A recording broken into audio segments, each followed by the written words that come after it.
हाय दोस्तों। मैं हूँ आपकी होस्ट, आपकी दोस्त, कहानी वाली। स्वागत है आपका मेरे चैनल पर। यहाँ हम बात करेंगे मेरी लिखी कहानियों के बारे में। कुछ डरावनी, कुछ रोमांटिक, कुछ सच्ची कहानियाँ जो आपको सोचने पर मजबूर कर देगी कि सच्चाई क्या है और कहानी क्या। तो बिना किसी देर के हम चलते हैं हमारी आज की कहानी की तरफ।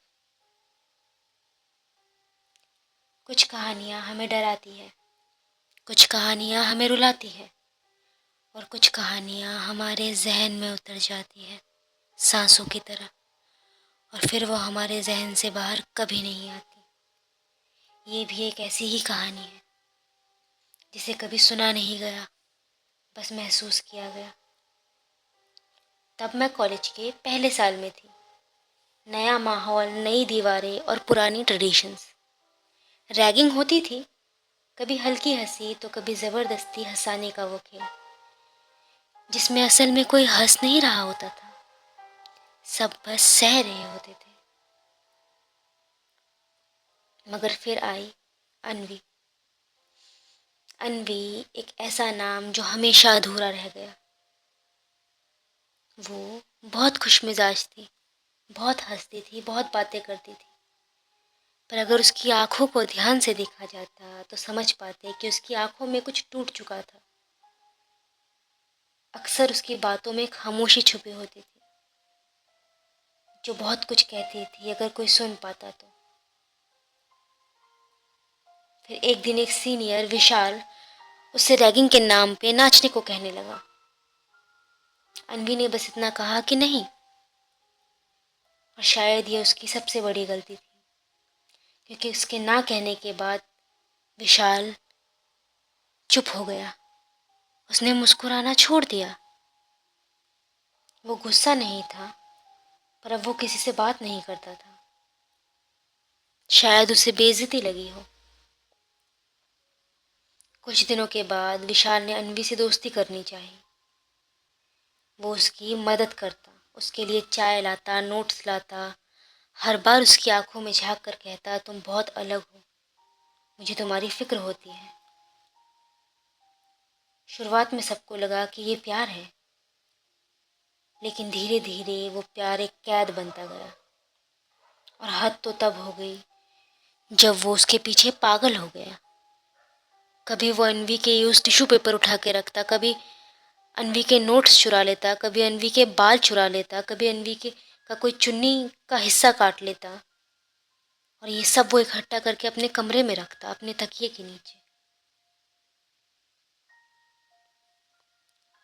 किसी को ये बातें अजीब नहीं लग रही थी, पर अनवी की रूममेट को ये बहुत अजीब लग रहा था। वो बेचैन हो जाती, और इस सब के चलते न जाने क्यों अनवी चुप होती गई। धीरे धीरे उसकी हंसी गायब होती गई, उसकी आंखों की चमक चली गई, उसकी आंखों के पास काले घेरे बनने लगे। और इसी बीच शुरू हुआ उनके हॉस्टल के कमरे में एक वारदात। उसकी रूममेट ने डर कर वार्डन को बताया कि रात को 2 बजे उनके रूम का दरवाज़ा अपने आप खुलने लगता है। कमरे में कोई आता नहीं है, पर किसी की मौजूदगी दीवारों पर महसूस होती है। बिस्तर पर सूखे खून की बूंदें आ जाती है, दीवारों पर खरोंच की निशानें आती है, और अनवी की आंखों का वो डर, जैसे वो किसी इंसान से नहीं, पता नहीं किसी दूसरी दुनिया की किसी चीज़ से डर रहे हो।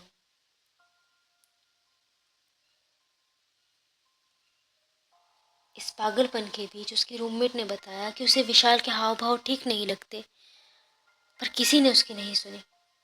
यहाँ तक कि अनवी ने भी उसकी नहीं सुनी, बस चुपचाप बैठी रहती। उसने वार्डन से बताया कि अनवी अजीब सा बर्ताव करने लगी है, कि वो कमरे में आकर अपने बिस्तर के कोने पर बैठ के बस दीवारों को खरोचती रहती, दीवार को ताकती रहती, कुछ नहीं कहती, ना हंसती है, ना रोती है, किसी से बात नहीं करती। फिर एक दिन विशाल ने सबके सामने अनवी को प्रपोज कर दिया। उसके हाथों में फूल नहीं थे, कांटों का गुलदस्ता था। अब अनवी को होश आया कि ये सब गलत है, जो भी हो रहा है सब गलत है। अनवी ने रोते हुए कहा, मैं तुमसे प्यार नहीं करती, नहीं करती मैं तुमसे प्यार। ये अनवी की दूसरी बड़ी गलती थी। जब अनवी ने उसे कहा कि मैं तुमसे प्यार नहीं करती तो विशाल कुछ नहीं बोला, चुप हो गया। सब हैरान थे कि ना वो रोया ना उसने गुस्सा दिखाया, बल्कि वो जोर जोर से पागलों की तरह हंसने लगा। उसकी आंखों में जैसे कुछ काला गहरा कत्थई उतर रहा हो। विशाल से अलग होने के बाद अब अनवी पहले से कुछ बेहतर हो रही थी। अब अनवी पहले जैसे बात करने लगी, मुस्कुराने लगी। उसकी रूममेट को भी अब सब ठीक लगने लगा था। अब वीकेंड आया और अनवी की रूममेट घर चली गई। उसे नहीं पता था कि उस दिन अनवी का जन्मदिन था। सब अनवी को विश करने लगे, उसका जन्मदिन मनाने लगे। तो विशाल ने कहा, तुम मुझसे प्यार नहीं करती पर मेरी दोस्त तो हो ना। उसने भी अनवी को तोहफा दिया और फिर कहा कि इसे अपने कमरे में जाकर खोलना। अनवी अपने बर्थडे के सरप्राइज में और एक्साइटमेंट में पिछले दिनों की वारदात भूल गई शायद, और इस बात के चलते उसने वो गिफ्ट लिया और चुपचाप अपने कमरे में चली गई। वो आखिरी बार था जब सबने अनवी को देखा था। अनवी अपने रूम में गई और उसने दरवाज़ा बंद कर लिया। उसके बाद किसी ने अनवी से बात नहीं की। सबको लगा वो अपने बर्थडे की वजह से थक कर सो गई होगी।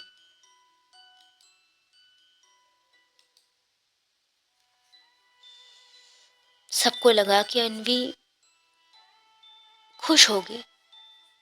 उसके कमरे से सुबह तक कोई आवाज़ नहीं आई। सुबह जब उसकी रूममेट घर से वापस आई तो उसने दरवाज़ा खटखटाया। जब अनवी ने दरवाज़ा नहीं खोला तो उसके पास एक स्पेयर की थी। उसने उससे दरवाज़ा खोला और उसके होश उड़ गए। वो चीख पड़ी। सुबह उसकी लाश मिली, ठंडी, बेजुबान। उसकी उंगलियां मुड़ी हुई थी, जैसे आखिरी बार किसी ने उसे मजबूती से पकड़ा हो और वो उसे धकेल रही हो। और दीवार पर खून से लिखा था, आई सेड नो। उसके शरीर से कहीं से खून नहीं बह रहा था। सब कह रहे थे कि शरीर पर कोई चोट नहीं थी, तो फिर वो मरी कैसे? शायद डर इंसान को सिर्फ बाहर से नहीं, कभी कभी अंदर से भी मार देता है। किसी को नहीं पता था कि अनवी के साथ क्या हुआ। किसी के पास कोई जवाब नहीं था। पोस्टमार्टम की रिपोर्ट आई तो पता चला कि उसकी पसलियां टूटी हुई थी। उसके विशराज में बहुत सारे जख्म थे। उसका गर्दन टूटा हुआ था, पर बाहर से वो बिल्कुल आम दिख रही थी। किसी के पास कोई जवाब नहीं था। फिर एक वीडियो वायरल हुआ उसके कमरे का। कुछ साफ नजर नहीं आ रहा था, पर अनवी चीख रही थी और कह रही थी, तू मुझसे प्यार नहीं करता, तू बस मुझे पाना चाहता है, तू मुझे बर्बाद करना चाहता है। और सामने एक अजीब सी परछाई नजर आ रही थी। उस परछाई की आंखें इंसान जैसी नहीं लग रही थी। काली गहरी कत्थई आंखें, जैसे कुछ उसके भीतर से बोल रहा था।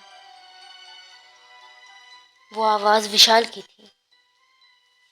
वो कह रहा था कि अगर तुम मेरी नहीं हो सकती तो मैं तुम्हें किसी का नहीं होने दूंगा। आज तुमसे उस सब का बदला ले रहा हूँ जो मुझे ना मिली है मेरी जिंदगी में। और फिर वीडियो बंद हो जाती है अनवी की एक जोरदार चीख के साथ। सबको लगता है विशाल ने उसे मारा है। सब विशाल की तलाश में लग जाते हैं, पर विशाल कहीं नहीं मिलता। सबको लगता है विशाल फरार हो गया। कई दिनों तक इस बारे में बातचीत चलती है और फिर धीरे धीरे ये किस्सा भी खत्म होने लगता है। जब पुलिस के हाथ कहीं से कुछ नहीं लगता, विशाल भी नहीं लगता, तो ये फाइल क्लोज कर दी जाती है और धीरे धीरे ये वाकया सब भूलने लगते हैं। तीसरे मंजिल की हॉस्टल का वो कमरा अब बंद हो चुका था। कुछ महीने तक बंद ही रहा। फिर जब नया सेशन शुरू हुआ, गर्मियों की छुट्टियों के बाद बच्चे वापस आए, तो तय किया गया कि अब वो कमरा खोला जाएगा और वहाँ पे कोई ना कोई रहेगा, क्योंकि हॉस्टल का नुकसान हो रहा था। तो जिस दिन वो कमरा खोला गया, किस्मत से वो दिन अनवी का बर्थडे ही था। साल भर बीत चुका था। छुट्टियों के बाद जब बच्चे उस तीसरे माले पे गए तो सबको वहाँ से एक अजीब सी महक आने लगी, जैसे कुछ सड़ने की महक हो, जैसे कुछ बहुत ही गंदी बदबू। बच्चों ने वार्डन को बुलाया और पता चला कि वो बदबू अन्वी के कमरे से आ रही है। जब कमरा खोला गया तो सामने विशाल की लाश लटक रही थी। उसकी उंगलियां भी वैसे ही मुड़ी थी जैसे अन्वी की उंगलियां मुड़ी थी, और दीवार पर खून से लिखा था, आई सेड नो। आज भी हॉस्टल के तीसरे माले पर वो कमरा बंद है। उस कमरे के आसपास कोई नहीं जाता, पर अक्सर उस कमरे से फुसफुसाहट सुनाई देती है कि नाम मत कहना, नाम मत कहना। और अन्वी की चीखें सुनाई देती है कि I said no, I said no. कभी कभी एक ना की कीमत हमें अपनी जान से चुकानी पड़ती है, और इसमें सही मायनों में किसकी गलती थी?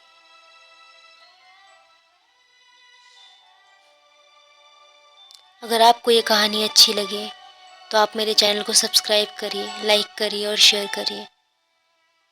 मैं आपसे मिलती हूँ अपनी अगली कहानी में।